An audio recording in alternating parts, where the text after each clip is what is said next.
My name is Catherine, and today I discovered something I never imagined. The college fund I spent nearly 2 decades building for my daughter, Emily, has vanished. Every last cent, taken by my sister-in-law, Linda, who transferred the money into her children's accounts. Family helps family, my husband, Mark, said, staring at the ground. Emily can just take out loans if she needs to. The sting of betrayal cuts deep as I sit in my car outside Emily's high school. She's about to jump in, radiant after her final college tour at Stanford, the school of her dreams since she was a young girl. She has no idea that the future I promised her has been stolen by the very people who were supposed to safeguard it. I can still picture the day I set up that college fund. Emily was just born, and while other new mothers rested, I filled out forms. I was determined to give her every chance I never had. My parents worked tirelessly in restaurants to get me through community college, and I swore Emily would have more than that.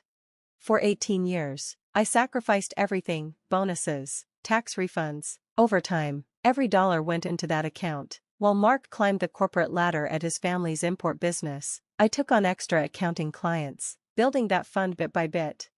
Linda entered our lives a decade ago, marrying Mark's brother, Tom. From the start, she treated life like a performance: designer clothes, lavish vacations, and luxury cars, on a salary that barely covered their mortgage. I should have seen the red flags. "Catherine, you're so stingy," she'd say, watching me clip coupons at family dinners. "Don't you want to enjoy life a little?" What she didn't get was that I was enjoying life, for Emily's future. Last week, everything I'd worked for crumbled. Emily and I went to the bank to withdraw the money for her tuition, only to discover the account was empty. "There must be a mistake," I said to the banker, but there wasn't. All $286,000 had been transferred 3 days earlier into 2 separate accounts. I called Mark, panic rising in my chest. "Someone's taken Emily's college fund." His response chilled me. "Cat, we need to talk about that." "What do you mean, talk about that?" I could barely get the words out. "Linda needed help with the twins' private school tuition," he explained slowly. "It's just temporary." "Temporary?" I could barely breathe. "Mark, that was Emily's entire future." "Lower your voice," he snapped. "You're overreacting. Linda promised to pay it back. The twins are starting at Wellington Academy next month, and you know how expensive private schools are. Pay it back? Emily's going to college in 4 months. She's smart," he said dismissively. "She'll get scholarships or take out loans." At the next family dinner, I confronted Linda. She barely looked up from her wine glass, unbothered. "Catherine," she said sweetly, "you have to understand. The twins are at a critical age. Emily's already so bright, she'll do well no matter where she goes." Mark's parents said nothing. Tom stared at his plate, and Mark, my husband, stood beside Linda, his arm around her, and said the words I'll never forget. "Family helps family, Cat. We need to support each other." Support each other? As if Emily and I didn't matter. Now, Emily's bouncing out of school, wearing her Stanford sweatshirt, likely with her acceptance letter tucked in her backpack. She slides into the car, overflowing with excitement about the campus and her plans for the fall. I smile and nod, but inside, my heart is breaking. She has no idea yet. But as she chatters away, I silently promise, this isn't over. Linda and Mark think they've won, but they've seriously underestimated me. They don't realize how far a mother will go to protect her child's future. I may have lost this battle, but the war has just begun. Later that night, after Emily went to bed, I sat at the kitchen table, surrounded by bank statements and legal documents. My hands shook as I pieced together Linda's full betrayal. It wasn't just one transfer. She had been systematically draining the account over months, small withdrawals at first, then growing bolder with time. Each transfer required Mark's signature. He hadn't just allowed it, he had helped her steal from his own daughter. "Still obsessing over this?" Mark's voice interrupted my thoughts. He stood in the doorway, loosening his tie. "Another long night at the family business." "Linda says you're making her kids uncomfortable," he added, his voice accusatory. "You barely spoke at dinner last week." I stared at him, the man I had trusted for 20 years, now unrecognizable. "Her kids?" I shot back. "What about your daughter, Mark? What about Emily?" He sighed that patronizing sigh I had grown to hate. "Emily's fine. She's always been fine, but the twins need private schools, private tutors. And a mother who spends $112,000 at Gucci the day after stealing $50,000 from Emily's fund?" I snapped. shoving a bank statement toward him. Explain how that fits into their development. His face darkened. You've been digging into Linda's finances. This is why we couldn't tell you beforehand, you're too emotional about money. Emotional? I jumped to my feet, the chair scraping loudly against the floor. This isn't about money, Mark. This is about trust, about our daughter's future, our family's future. Keep your voice down, he hissed. Emily will hear you. Maybe she should, I snapped, my voice shaking with rage. Maybe she should know how her father and aunt destroyed her dreams.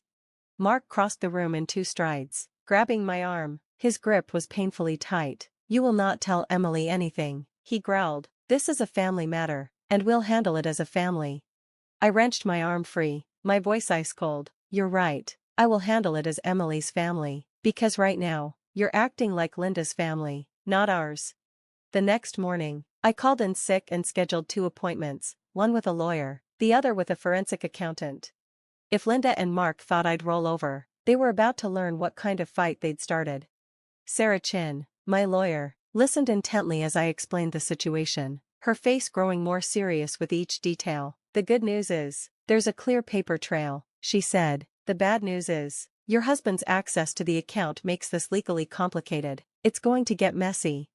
I don't care, I replied firmly. Document everything, every transaction, every signature, every conversation. I want the full truth. The forensic accountant's findings were even worse. Linda hadn't just stolen from Emily's fund, she had been siphoning money from the family business, using her position as head of accounts to cover her tracks. And the twins' private school story? A lie. They weren't even enrolled at Wellington Academy. Mom? Emily's voice snapped me back to reality. She stood in the doorway, brow furrowed. Why are there so many calls from Stanford's financial aid office? My heart sank. I had been dreading this conversation. Sweetheart, we need to talk. At the kitchen table, I laid everything out for Emily. As the truth unfolded, her face drained of color, moving from confusion to disbelief, and finally, to raw anger. But Aunt Linda, she whispered, her voice breaking, she told me she was proud of me. She even offered to help with my application essays. Tears shimmered in her eyes. I reached for her hand, but she recoiled. Did Dad know? She asked, her voice shaking. Did he let this happen? I nodded, my chest tight with guilt. Yes, honey, he knew. But listen to me, this isn't over. I'm fighting for you, I promise. Emily stood up so quickly her chair scraped back across the floor. I hate them, she choked out before running upstairs, slamming her bedroom door. I wanted to follow her, but my phone buzzed. It was a message from Sarah, my lawyer. Meeting tomorrow, 9 a.m., bring all documentation, we found something big.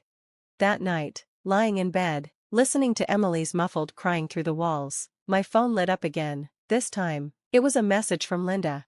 Family dinner tomorrow night. Mom and Dad expect everyone. Time to put this little drama to rest. Little drama.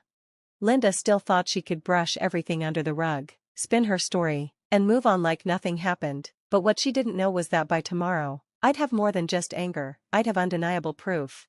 If Linda wanted a family dinner, I'd be there. But it wouldn't go the way she planned. Sarah Chen's office was heavy with silence as she spread out the latest findings across her desk. My heart hammered in my chest as I scanned the pages. It's even uglier than we thought, Sarah said gravely. Linda didn't just steal from your daughter's college fund, she's been embezzling from the family company for years. The designer clothes, the lavish vacations, the luxury cars, all funded by stolen money. I swallowed hard. Does Tom know? Or Mark's parents? Sarah shook her head. Only Linda and Mark were in on it. Your husband, he wasn't just turning a blind eye, he was benefiting, too. Mark's late nights at the office, his sudden control over our finances, it all clicked into place. How much money? I asked, my voice barely a whisper. Close to $2 million siphoned off over 5 years, Sarah confirmed. I left her office carrying a file that would change everything. This wasn't just about Emily's education anymore. It was about justice. When I got home, I found Emily stuffing clothes into boxes. Honey, what are you doing? Without looking at me, she said, I applied for student loans. I'm deferring Stanford for a year. I'll work, maybe take a few classes locally. Her voice cracked. I can't stay here, Mom. I can't even look at Dad or Aunt Linda. I sat on the edge of her bed, trying to steady my voice. Emily, before you make any decisions, Please, come to dinner with me tonight. She hesitated, her body stiff with anger and hurt. I can't, she said. I took her hand gently. Trust me, just this once. That evening, we walked into my in-laws' grand dining room. Everyone was already gathered, wine glasses clinking, laughter bouncing off the walls. Linda was front and center, draped in a flashy designer dress, paid for with stolen money. Mark lounged beside her, his smug grin practically daring me to make a scene. Catherine, Emily, my mother-in-law called out. We were just celebrating, the twins got into Wellington Academy's gifted program. Linda flashed a dazzling smile. It's a huge investment, she gushed, but you have to pour into your children's futures, right? I forced a tight smile as I placed my briefcase squarely on the table. Funny you should bring that up, I said smoothly, investing in children's futures. The room went still. I opened the briefcase and laid out stack after stack of evidence. I hired a forensic accountant, I announced. Would anyone like to hear what he discovered? Linda's smile twitched. Mark shifted in his seat. Mark started to object, but I cut him off. No, Mark, this is exactly the right time. I revealed it all: unauthorized wire transfers, fake invoices, missing funds, every document a nail in the coffin. $2 million, Linda, I said coldly, and Mark, $500,000 under fake consulting contracts. My father-in-law's face turned a deep shade of red. Linda, he thundered, explain, now. Linda's voice pitched into hysteria. She's lying, Mark, tell them. But Mark just stared at the papers, frozen. I pulled out one final sheet. The police, the IRS, my lawyer, they all have copies, but here's your one and only chance: sign this confession, return every stolen cent, including Emily's college fund, with interest, or prepare for criminal charges. Linda's hands trembled as she read the document. You're bluffing, she whispered. I looked her dead in the eye. Test me.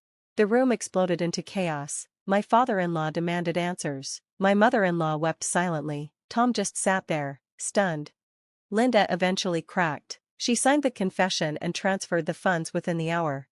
Mark tried to plead for forgiveness, but as Emily later put it, he had made his choice long ago. Emily's college fund was fully restored, with interest. Linda and Mark now face legal action from the company and may soon be looking at criminal charges. Emily and I packed up and left that night. We started fresh, just the two of us. She's off to Stanford in the fall, her dreams intact. Mark still sends desperate emails, begging for a second chance. But some bridges, once burned, stay burned. A few days later, Linda had the nerve to send me a letter. You destroyed my life. How could you do this to family? I sent back a simple reply. I protected my daughter. That's what real family does. Tonight, Emily and I are having dinner, celebrating her new beginning. It's just us now. And we've learned, family isn't about blood. It's about who stands beside you when it counts. To anyone out there struggling between keeping the peace or doing what's right, choose yourself. Choose your dreams. Choose the people who truly love you. You owe loyalty to the people who never made you question it.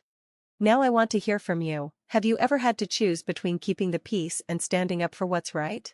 What would you have done if you were in my shoes? Share your story below. Thanks for watching, and remember, stay strong, stay true, stay stunned.